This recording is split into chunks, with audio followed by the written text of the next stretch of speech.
सर्वांना नमस्कार. स्वागत आहे आपलं मराठी चातुर्य कथा या यूट्यूब चॅनलवर.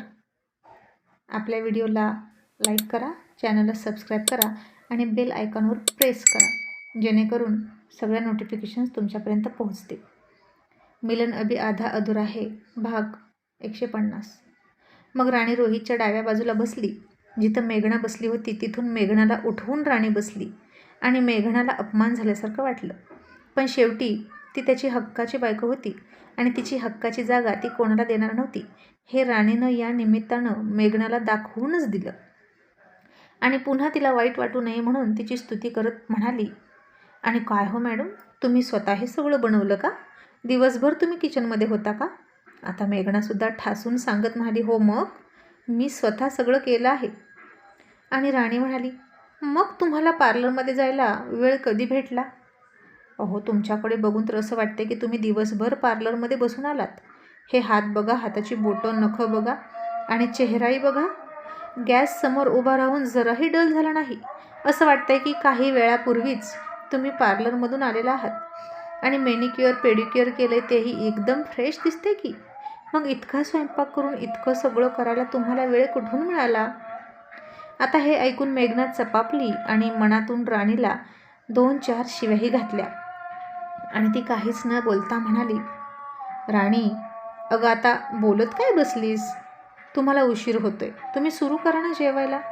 आणि राणीनं तिची ती प्लेट बाजूला सरकवली आणि रोहितची प्लेट अलीकडे ओढली आणि म्हणाली, आम्ही जेवतो, तुम्हीही सुरू करा सर, असं ती म्हणाली आणि मेघनाच्या पप्पाला खायला लावलं. मग रोहित राणी एका प्लेटमध्ये जेवायला बसले.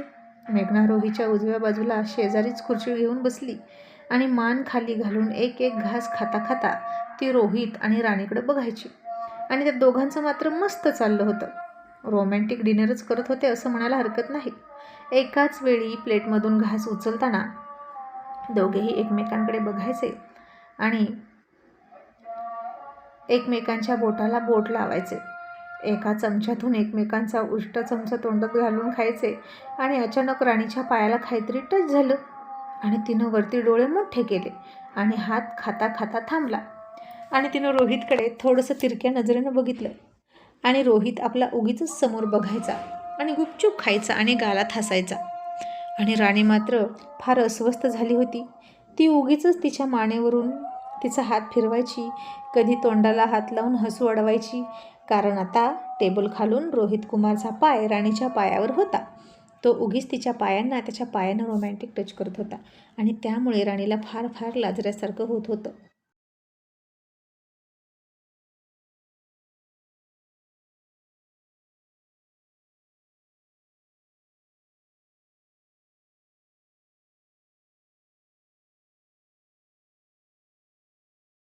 आणि आता राणी त्याला हळूच डोळे मोठे करत म्हणाली, सोर गप्प बसा ना.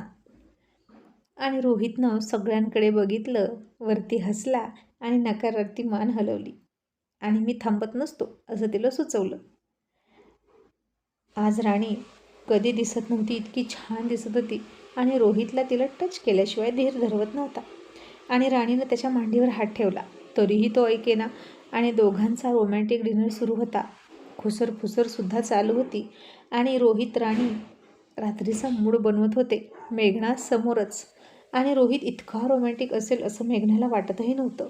पण आता ती प्रत्यक्ष त्याचा हा लुकसुद्धा बघत होती आणि खरंच तो राणीवर प्रेम करतोय हे त्याच्या डोळ्यात दिसायचं. आणि मेघनाला प्रचंड मनस्ताप होत होता. आणि हे सगळं बघण्यासाठी मी याला बोलवलं आहे का? माझ्यासमोरच यांचे चाळे सुरू झाले असं वाटून ती तिकडं बघायचं टाळायची. पण नाही म्हटलं तरी तिचं लक्ष जायचं. आणि राणी खूप चालू आहे, माझ्या मार्गातला फक्त काटाच नाही तर मोठी धोंड आहे असं म्हणून ती चिडली. मग आता त्यांचं पायाला पाय लावणं थांबेना म्हणून मेघनानं घसा साफ केला, त्या दोघांना भानावर आणलं आणि खात खात मेघना म्हणाली, सर कसं झालं आहे जेवण, तुम्हाला आवडलं का? रोहित थोडासा हसला आणि त्यानं राणीकडे बघितलं. आता राणीनं सुद्धा सहेतुकपणे डोळे झाकले आणि म्हणाली, सांगा. आणि रोहित म्हणाला, छान, डिनर एकदम मस्त झालं आणि मला खूप आवडला. आणि मेघना खुश झाली. आणि राणीसुद्धा म्हणाली, मॅडम अहो काही चव आहे हो तुमच्या हाताला. अहो मी सुद्धा माझ्या आयुष्यात असला पदार्थ खाल्ला नाही. आणि सर तुम्ही? आणि रोहितही म्हणाला, मग काय मेघना मॅडम, खरंच तुम्ही सुगरण आहात बरं का. आणि आता मेघनाला आकाश ठेंगणं वाटायला लागलं की, आणि एखाद्याच्या मनाचा रस्ता त्याच्या पोटातून जातो हे ती ऐकून होती. आणि असंच रोहितला छान छान जेवण चारायचं आणि त्याला जवळ करायचं असं तिनं ठरवलं. मग आता मेघनाला राणीचा अपमान करण्याची संधी भेटतच नव्हती, कारण राणी रोहितच्या प्लेटमध्ये जेवायला बसली होती आणि बोलण्यात तिखट मिरची असलेली राणी तिच्याच घरी येऊन अपमान करत होती. त्यामुळे मेघना जास्त तोंड उचलून बोलत नव्हती. आणि राणी आता इथं रोहितची बायको मल्हारराव सूर्यवंशींची सून म्हणून आली होती, त्यामुळे तिच्या तोंडाचा पट्टा तर सुटणारच होता हे मेघना ओळखून होती. आणि आल्यापासून राणीनं तेच केलं होतं. आल्यापासून मेघनाला टोमणे मारत होती. आणि मग डिनर झाला, थोडंसं ते दोघे बसले आणि सगळ्यांना बाय करून निघाले. मेघना बाहेर सोडायला आली आणि म्हणाली, सर तुम्हाला डिनर आवडला ना? मग तुम्ही काय म्हणाला होता आठवतं का, की तुम्ही माझ्याकडे सतत जेवायला याल. मग नेक्स्ट टाईम कधी याल? आता रोहित हसला आणि म्हणाला, मिस मेघना, मला आवडेल तुमच्याकडे नेक्स्ट टाईम डिनर करायला. अँड आय होप, मी आशा करतो की नेक्स्ट टाईम तरी तुम्ही मला जेवायला बोलवल्यावर तुम्ही स्वतःच्या हातानं जेवण बनवाल, ना की बाहेरचं आणून घालाल. आणि हे ऐकलं तसं मेघना चकित झाली. आणि रोहित म्हणाला, मेघना मॅडम, शोभा नाही देत हो असं खोटं बोलणं तुम्हाला. तुम्ही टीचर आहात आणि स्वतःच खोटं बोलता. तशी मेघना फार घाबरली आणि हादरलीसुद्धा. आणि तिला तर काय बोलावं कळेना. आणि यांना कसं कळलं हे जेवण बाहेरचं आहे? अरे देवा. आणि ज्या जेवणाची त्यांनी इतकी स्तुती केली ते बाहेरचं आहे हे त्यानं आधीच ओळखलं होतं की काय? मग इतका वेळ हे माझ्याशी खोटं बोलले का? आणि माझी खोटी स्तुती केली का? आता मेघना तरीही म्हणाली, सर अहो खरंच नाही, हे सगळं मी स्वतः बनवलं. आणि रोहित त्याच्या स्वभावाप्रमाणे सडेतोड बोलत म्हणाला, मॅडम आता बास झालं खोटं बोलणं. ॲक्च्युली मी जेवायला आलो आहे कारण मला तुमच्या हातची जेवायची हौस आहे म्हणून मुळीच नाही. पण तुम्ही म्हणालात की तुम्ही राणीपेक्षा जास्त छान जेवण बनवता, म्हणून मला बघायचं होतं की तुम्ही कसं जेवण बनवता. तुम्ही राणीसोबत कम्पॅरिझन केलं आणि मला तुम्हाला दाखवून द्यायचं होतं की तुमच्यापेक्षा राणी चांगलं जेवण बनवते. पण तरीही मला वाटलं होतं की तुम्हीही चांगल्या कुक असाल. आणि इथं येऊन बघतं तर तुम्ही सगळं हॉटेलमधून मागवलं. आणि ही टेस्ट जी आत्ता होती ना, ती आम्ही दोघांनी दुपारीच खाल्ली आहे. आणि ज्या रेस्टॉरंटमधून तुम्ही हे जेवण मागवलं त्या रेस्टॉरंटमध्ये आम्ही दुपारी हेच मेनू खाल्ले. हा आत्ता थोडासा फरक आहे, बट जेवण हेच आहे. आणि त्या रेस्टॉरंटचा मालक माझा कार्यकर्ता आहे. त्या रेस्टॉरंटचं उद्घाटन मीच केलं आहे. आणखीन खात्री करायची असेल तर फोन लावू का? तशी मेघना आता गप्पच बसली. आणि राणी थोडीशी हसली आणि म्हणाली, मग मॅडम, मलाही वाटलं होतं की खरंच तुम्ही स्वतः जेवण बनवले आणि तरीही तुमचे हा चेहरा कसा खराब झाला नाही. मॅडम तुम्ही कोणाला उल्लू बनवताय? तशी मेघना थोडीशी लाजली, शरमली आणि आता खरं बोलत म्हणाली, Rohit sir, I am sorry. पण अहो तुम्ही एवढी मोठी माणसं जेवायला येणार आणि मी घरं कसं जेवण बनेल कसं नाही ते तुम्हाला आवडेल की नाही म्हणून घाबरले होते. आणि मग म्हणून मी मागवलं. पण नेक्स्ट टाईम असं नाही होणार. आणि रोहितही हसला आणि म्हणाला, आता त्याची गरजही नाही, कारण नेक्स्ट टाईम मी इथे येणारच नाही. चला गुड नाईट असं म्हणून तो गाडीत बसला. आणि राणी मेघनाला हसून म्हणाली, मॅडम जास्त टेन्शन घेऊ नका. पण अहो तुम्ही खूप छान प्रयत्न केला बरं का, थाप मारण्याचा आणि माझ्या नवऱ्याला जाळ्यात ओढण्याचा. पण तो तुम्हाला जमला नाही. आणि तुम्ही रोहित सरांसारख्या हुशार माणसाला फासा टाकून अडकवायला बघताय का? अहो जो माणूस लग्नाच्या बायकोला 6 महिने जवळ येऊ देत नव्हता, तो तुमच्यासारखीचं ऐकेल असं वाटतं का? तुम्हाला असं नाही का वाटत हो की तुम्ही जरा जास्तच मोठी झेप घेताय? आणि थँक्यू बरं का या फर्स्ट क्लास डिनरबद्दल. आणि खरं तर अशी ही रीत असते की जर कोणी आपल्याला घरी बोलवलं तर आपणही त्याला घरी बोलवायचं असतं. आणि मी नाही तुम्हाला इन्व्हाइट करणार आमच्या घरी, कारण आमच्या घरात आपली माणसं सोडून परक्यांना आम्ही बोलवतच नाही. असं म्हणून राणीसुद्धा फार रुबाबात गाडीत बसली आणि ते दोघेही तिथून निघून गेले. आणि मेघनाचा फार अपमान झाला. हात दाखवून अवलक्षण म्हणतात ते हे असं. स्वतः डिनरला बोलवलं आणि स्वतःच अपमान करून घेतला. आणि तिची मम्मी म्हणाली, तुझी काय गरज होती खोटं बोलायची? मेघना तू तोंड घशी पडली आहेस. आणि मेघना चिडली आणि दरवाजा लावून बसली. आणि तिला रोहित आणि राणीचा फार राग आला होता. आणि तिनं संग्रामला फोन केला आणि म्हणाली, मारून टाक, त्या दोघांना मारून टाक. ते दोघेही मला हसून गेलेत, माझा अपमान करून गेलेत. संग्राम म्हणाला, म्हणजे रोहित सूर्यवंशी तुझ्या घरी आला होता की काय? आणि राणी म्हणाली, हो, मीच त्याला बोलवलं होता आणि तो स्वतःच्या बायकोला घेऊन आला आणि इथेच रोमॅन्टिक डिनर करून माझा अपमान करून गेला. आणि संग्राम म्हणाला, का ग, मगाशी तर म्हणाली की रोहितला काही करायचं नाही आणि आता लगेच त्याला मार म्हणतेस का? अगं, तो तसलाच आहे, सहजासहजी कोणाच्या हाताला लागत नाही, डोक्यात जातो एकदम. आणि मेघना रागात म्हणाली, राणीला जीव मारा आणि त्याला मुक्का मार द्या, माझ्या अपमानाचा बदला घ्यायचा आहे मला, असं म्हणून तिनं फोन ठेवला. मग रोहित राणी घरी आले आणि राणी तिच्या इयरिंग काढत असताना रोहित बाथरूममधून फ्रेश होऊन आला आणि त्यानं पुन्हा तिचा हात पकडला. स्वतः तिच्या इयरिंग काढल्या, साडीची पिनसुद्धा काढली आणि हसून म्हणाला, खरंच राणी आज खूप छान दिसत होतीस, अगदी माझ्या मनात होती तशी. आणि राणी हसून म्हणाली, आणि त्या मेघना मॅडम? आणि रोहित म्हणाला, मी कशाला बघू ती कशी दिसत होती? राणी हसून म्हणाली, नक्की ना? नक्की नाही बघितलं ना तिच्याकडे? आणि सर, डिनर करताना काय सुरू होतं तुमचं टेबल खालून? आणि तो हसून म्हणाला, अगं धीर धरवत नव्हता, तुझं ते जेवण करताना ओठ हालायचे ना, ते बघून कसं तरी होत होतं. ती लाजली आणि म्हणाली, बघितलं सर, किती खोटारड बाई आहे. आणि बरं झालं मी आले म्हणून तुम्हाला तिचा खरा चेहरा कळला. आणि रोहित म्हणाला, खरं खोटं काय माहीत, पण जेवणाच्या बाबतीत ती खोटं बोलली हे नक्की, आणि का खोटं बोलली हे कळतंय आता. आणि जाऊ दे ना तिचा विषय, असं म्हणून त्यानं तिला जवळ घेतली. पुन्हा दोघांचा रूममध्ये हॉट रोमॅन्स झाला. आणि मग दुसऱ्या दिवशी जानकीनं छोटीशी क्यूट बेबी जागे असताना रोहितला बोलवलं आणि म्हणाली, बघ. आणि रोहित तिला बघायला गेला. आता त्या छोट्या बाळाला कुठे काय कळतं, पण उगीचच त्याच्याकडे बघायचं, हसायचं आणि निघून जायचं, असंच सगळे करत होते. आणि बेबी बघितलं की सगळं टेन्शन निघून जातं असं वाटत होतं. मग आता संग्रामनं 4 माणसं तयार केली आणि म्हणाला, रोहित सूर्यवंशीचे हातपाय पुन्हा एकदा मोडायचे आणि तो जागेवरून उठणार नाही असं बघा. आणि हे घ्या 25,000 रुपये, तुमच्या कामाचं बक्षीस, मी सगळी रक्कम आताच देतोय. आणि ती लोक रोहितला मारण्यासाठी त्याचा पाठलाग करायला लागली आणि त्याच्यावर लक्ष ठेवूनच थांबली. तो कुठे जातो, कुठे येतो असं बघत होते. आणि रोहित आरशातून बघायचा की सतत एका नंबरची गाडी आणि एकाच रंगाची गाडी त्याचा पाठलाग करते आणि यामागे त्यांचा काय हेतू आहे हे कळेना. मग नक्की मॅटर काय आहे हे बघावंच असं रोहितला वाटलं. मग आता एके दिवशी रोहित ऑफिसमधून मुद्दाम एकटाच निघाला.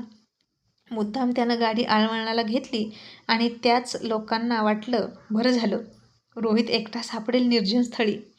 आता रोहित मात्र त्यांना बोलवून घेत होता त्यांच्या मागे मागे. एके ठिकाणी जाऊन त्यानंच गाडी थांबवली आणि गाडीतच बसला आणि हातामध्ये हॉकी स्टिक घेऊन आणि तलवार घेऊन ते 4 लोक खाली उतरले आणि रोहितच्या गाडीला घेराव घातला आणि त्याला म्हणाले, खाली उतर. रोहितनं काच खाली घेतली आणि त्यांच्याकडे डॅशिंग लुक देऊन बघितलं आणि त्याच्या शेजारी उभा असलेल्या आणि हातात हॉकीची स्टिक असलेला काळा माणूस म्हणाला, तुला कळतं का, म्हणालो ना खाली उतर. तसं रोहितनं त्याची कॉलर पकडली आणि त्यालाच खिडकीतून आत ओढून घेतला आणि दुसऱ्या हाताने त्याच्या थोबाडावर एकावर एक असे 10-12 पंच ठेवून दिले आणि त्याच्या नाकातून तोंडातून रक्त यायला लागलं. मग रोहितनं त्याला तसाच मागे फेकून दिला आणि मग दरवाजा उघडून बाहेर आला. तसे बाकीचे गुंड सावध झाले आणि म्हणाले, हिरोगिरी करतो काय, आता तुला सोडणार नाही. आणि रोहित म्हणाला, तुम्हाला काय वाटलं, इथं तुम्ही मला ट्रॅप केलं? चूक, खरं तर मी तुम्हाला ट्रॅप केलं आहे, असं म्हणून रोहितनं शिट्टी मारली. आणि त्या अंधारात टिंगू, मकरंद, सिद्धू, आणखीन 2-3 मित्र आणि रोहितची फंटर पोरं आली की, आणि प्रत्येकाच्या हातात हॉकी स्टिक होती. आणि रोहित हसून म्हणाला, आता कसं वाटलं? आणि मकरंद पुढे आला आणि म्हणाला, रोहित आता तू मारू नको कोणाला, हे सगळे स्वतः होऊन कबूल होतील आणि सांगतील की कोणी पाठवलं यांना. आणि मकरंद त्या गुंडाला म्हणाला, बोल रे, तुला कोणी पाठवलं? आता तो काहीच बोलत नव्हता. तसं रोहितनं त्याला एक बुक्की घालणार तसं मकरंद म्हणाला, थांब रे रोहित, तुला ना सारखं गुद्द्यावर येण्याची फार सवय असते बाबा. आणि रोहित म्हणाला, मग तुझा मुद्दा पडतोय का बघ त्याला, नाहीतर मी आहेच, टाइमपास करायला मला वेळ नाही. आणि रोहित त्या गुंडाला म्हणाला, हे बघ माझ्या चिकण्या चेहऱ्यावर जाऊ नको बरं का, माझी सटकली ना की मग तुझं काही खरं नाही. आणि मकरंद त्या गुंडाला म्हणाला, बाबा सांग की, नाहीतर ते बघ तो तुला मारायला टपलाय. तुला कोणी इथं पाठवलं सांग बरं. आणि आता तो बोलेच ना आणि रोहीची सटकली आणि त्यानं वाट बघून बघून खाडकन कानाखाली दिली आणि त्या माणसाच्या डोळ्यासमोर काजवे चमकले आणि तो घडाघडा बोलायला लागला आणि म्हणाला, संग्रामराजे शिर्केनं. आणि रोहित हसला आणि मला बघितलं मकरंद, म्हणून मारावं लागतं. गोड बोलून हल्ली कोणाला कळतच नाही ना. तुझी सौजन्याची भाषा त्याला समजत नव्हती आणि मारल्यानंतर बघ कसा पोपटासारखा बोलायला लागला. मग आता सगळ्यांच्या हातातून शस्त्र काढून घेतली आणि त्यांना खाली बसवलं. रोहित त्याच्या गाडीच्या बोनेटवर बसला, दोन्ही पाय हलवत, एक हात कमरेवर आणि दुसऱ्या हाताची नखं तो बघत होता आणि म्हणाला, बोल, संग्रामनं तुला माझे हातपाय मोडण्यासाठी किती पैसे दिले? आणि तो गुंड म्हणाला, 25,000 रुपये. रोहित म्हणाला, मी तुला 50,000 रुपये देतो आणि मला उद्याच्या उद्या संग्रामराजे शिर्केचे हातपाय मोडले तसे बातमी कानावर आली पाहिजे. कळलं का? नाहीतर तुमचे हातपाय जागेवर राहणार नाहीत. डील तुमच्या फायद्याची आहे. बक्षिसाची रक्कम डबल आहे. तुम्हाला कोणाचे तरी हातपाय तोडायचेच होते ना. आणि बघा, तुमची ती इच्छाही पूर्ण होणार आणि फायदाही होणार. आणि ते लोक तयार झाले. त्यांना काय पैशाची मतलब. मग रोहित हसून घरी गेला आणि मग असेच 1-2 दिवस गेले. राणी कॉलेजमध्ये जायची आणि मेघनाला बघितलं की उपरोधिकपणे हसायची. मेघना राणीसमोर थांबतच नव्हती आणि तिच्या नजरेला नजर भिडवत नव्हती. आणि राणी मनात म्हणायची, चोराच्या मनात चांदणं मॅडम. तुमच्या डोक्यात काहीतरी शिस्त आहे हे मला नक्कीच माहीत आहे. आणि आता दुसऱ्या दिवशी त्या गुंडांनी संग्रामला फोन केला आणि म्हणाले, साहेब, तुमचं काम झालंय. रोहित सूर्यवंशीला आम्ही इथे मारून टाकलाय. तुम्ही बघायला या. आता संग्राम खुश होऊन आला की रोहितची विचित्र हालत बघण्यासाठी. जिथं त्या गुंडांनी बोलवलं तिथं तो पळत गेला, तेही एकटाच. आणि तिथं त्या गुंडांना बघून म्हणाला, कुठे आहे रोहित? आणि सूर्यवंशीचे हातपाय मोडलेत ना, मग कुठं आहे? पटकन दाखवा. आणि त्या गुंडांनी एका दिशेला बोट केलं. संग्रामनं बघितलं तर चालता बोलता रोहित एका खुर्चीत बसला होता आणि त्याला बघून संग्राम चकित होऊन म्हणाला, हे काय आहे? मी तुम्हाला हातपाय तोडायला सांगितले ते ना, मग तो इतका सही सलामत कसा? आणि रोहित हसला आणि म्हणाला, राजे शिर्के, तुला काय वाटलं माणसांची सुपारी फक्त तू देशील का? अरे, सुपारीचा शौक तर आम्ही पण ठेवतो. आणि आता हातपाय तुटणार आणि मोडणार सुद्धा, पण माझे नाही, तुझे. असं म्हणून रोहितनं त्याला पकडलं आणि टेरेसवरच घेऊन गेला आणि म्हणाला, हाणारे याला. आणि आता संग्रामराजे शिर्केला त्या गुंडांनी खूप खूप मारलं, अगदी अर्ध मेला करून टाकला. आणि त्याची विद्या त्यालाच फळली हे मात्र नक्की. आणि मग रोहितनं त्याला टेरेसच्या कठड्यावर उचलला आणि आडवा झोपवला आणि त्याची मुंडी पकडून म्हणाला, नीट खाली बघ. इथून खाली बघितलं तरी मृत्यू आहे आणि वर बघितलं ना तरी मृत्यू आहे. मग तुला नेमकं खाली जायचं आहे की वर? म्हणजे सोप्या भाषेत सांगतो, खाली जाऊन वर जायचं आहे की वरच्या वर वर जायचं आहे? पटकन ठरव. तसं संग्रामनं घाबरून डोळेच मिटून घेतले आणि त्याची बोबडी वळली. तो चक्कर येऊन तिथंच पडला. आणि रोहितनं त्या गुंडांना सांगितलं, याला उचला आणि त्याच्या घरासमोर रस्त्यावर नेऊन झोपवा. आणि त्या गुंडांनी तसंच केलं. आणि पुन्हा रोहित त्याचे मित्र हात झटकून आपल्या आपल्या घरी गेले. मग रोहित गाडीतून उतरला आणि त्याच्या लक्षात आलं की ॲनिव्हर्सरीसाठी राणीला जो ड्रेस आणला होता तो अजूनही गाडीच्या डिक्कीत आहे. त्यानं ती बॅग घेतली, रूममध्ये गेला आणि राणी म्हणाली, सर, किती उशीर केलात? कुठे होता इतका वेळ? आणि रोहित म्हणाला, एक जण नडला होता, त्याला तोडून आलो. आणि हे ऐकून राणी घाबरली आणि रोहितकडे चकित होऊन बघायला लागली. आणि हा माणूस आता कोणाला तोडून आला आहे कुणास ठाऊक, म्हणून तिला टेन्शन आलं. आणि रोहित म्हणाला, हे घे आणि तुला हवं तेव्हा ट्राय कर. राणी म्हणाली, काय आहे? रोहित म्हणाला, ॲनिव्हर्सरीसाठी मुंबईवरून तुला ड्रेस घेऊन आलो होतं हौसेनं, तोच आहे. आणि राणी हसून म्हणाली, सर, काय हे? पुन्हा तुम्ही नेहमीसारखंच केलं ना, वराती मागून घोडं. ज्या त्या वेळेला का नाही देत हो तुम्ही? आणि रोहितनं तिच्याकडे थोडंसं चिडून बघितलं आणि म्हणाला, कोणामुळे मी असं वागलो? तुझ्याचमुळं. एकदा माझी सटकली की सटकली, मग मला दुरुस्त व्हायला वेळ लागतो. आणि ते ऐकून राणी गप्पच बसली. मग दुसऱ्या दिवशी कॉलेजमध्ये राणी आणि मेघनाचा आमनासामना झालाच. आज राणी रोहितनं दिलेला ॲनिव्हर्सरीचा ड्रेस घालून गेली होती. सगळेजण तिचं आणि ड्रेसचं कौतुक करत होते आणि ते ऐकून मेघनाला बघवेना.